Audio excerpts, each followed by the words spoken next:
ભાવનગર શહેરના કાળિયાબીડ વિસ્તારમાં આવેલ સાગવાડીમાં મોડી રાત્રિના સમયે મેઘરાજાની ધમાકેદાર એન્ટ્રી થતા જળબંબાકાર જેવી પરિસ્થિતિ સર્જાઈ હતી। ત્યારે સ્થાનિક લોકોના રહેણાંકી મકાનોમાં પાણી ઘૂસી જતા સ્થાનિક લોકો રોષે ભરાયા હતા। ભાવનગર શહેરના કાળિયાબીડ સાગવાડી વિસ્તારમાં થોડો પણ વરસાદ પડતા પાણી ભરવાની સમસ્યા સર્જાતી હોવાના સ્થાનિક લોકો આક્ષેપ કરી રહ્યા હતા। વિસ્તારના રહેવાસીઓના જણાવ્યા મુજબ અનેક વખત તંત્ર સમક્ષ રજૂઆત કરવા છતાં વરસાદી પાણી નિકાલ માટે કોઈ કાયમી વ્યવસ્થા કરવામાં આવી નથી।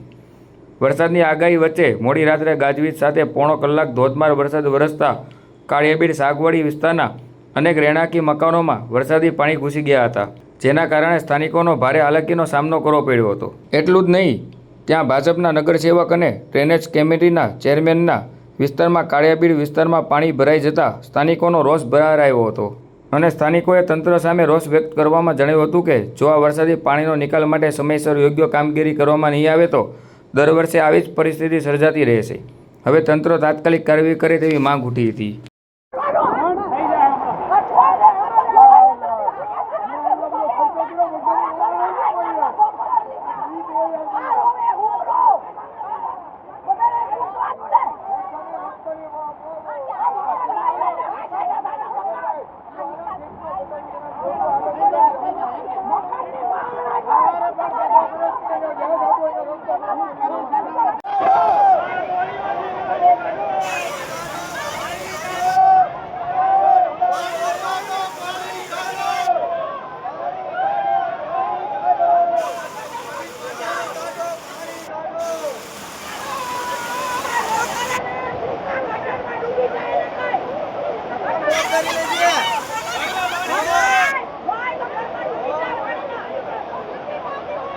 સાગવાડી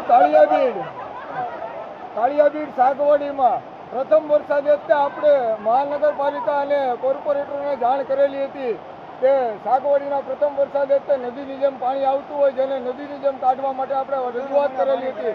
આજે જ સવારે અધિકારીઓ આવ્યા હતા અને તાત્કાલિક નિરાકરણ માટેનું આપણને આશ્વાસન આપેલું હતું અને આજે જ તે કુદરતી શેરીની અંદર તમે જુઓ કે હલ્લાબોલ થઈ રહ્યો છે, સાગવાડીના રહેવાસીઓને હલ્લાબોલ થઈ રહ્યો છે કે આને શું કરવું એનો નિકાલ નથી।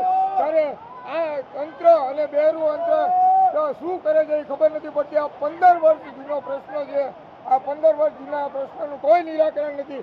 ત્યારે આપણે સાગવાડીમાં કેટલા વર્ષથી પ્રોબ્લેમ છે? દર વર્ષે આપણે પાણી ભરાવાની તકલીફ છે। કેટલી નુકસાની જાય છે તમારે? જો તમે રૂમની અંદર પાણી જાય છે, આ રહેવાસીઓના પ્રશ્નો છે, આ રહેવાસીઓના પ્રશ્નો છે, તમને હું આગળ પણ લઈ જઈ રહ્યો છું। આ તમે જુઓ, અત્યારે જોઈ રહ્યા છો આ પ્રશ્ન, જુઓ અહીંયા બાજુમાં પણ જુઓ તમે, બધા ઘરની અંદર પાણી ભરાઈ ગયા છે। આગળ પણ હું તમને લઈ જાઉં છું। આ સાગવાડીનો જૂનો વિસ્તાર, 15 વર્ષ જૂની, જે કાળિયાબીડની પ્રથમ દસ્તાવેજવાળી સોસાયટી કહેવાય છે, એ સોસાયટીની હાલત જુઓ।